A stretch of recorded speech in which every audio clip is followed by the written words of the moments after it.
Welcome to Man Does Tech, where I solve the problems you didn't even know you had. You start by opening Capcut and loading the exact clip you want to fix. Once done, tap the clip to expose editing tools. You need the tracking or track button, so find it now. If tracking came from a sticker, effect, or preset, make sure you select that overlay layer instead of the base video. This is why removing tracking from the right layer matters. Now that the track tool or tracked overlay is visible, you're ready to proceed to disable or clear the stored track. You now focus on removing the actual tracking data. Select the tracked layer or sticker and open its track settings. Then choose Stop Tracking, Clear Track, or a similar command.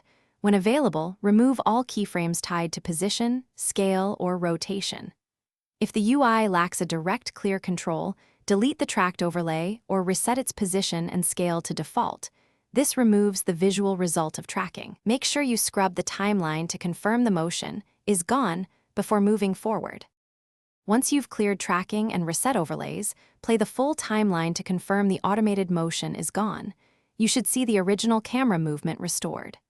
Make sure to export a short test clip to verify playback on another device, because real-time preview can lag.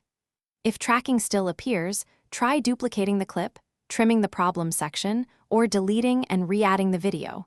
As a last resort, reinstall Capcut to clear corrupted project data. This often solves stubborn tracking remnants. Thanks for watching. If you found this helpful, don't forget to like and subscribe.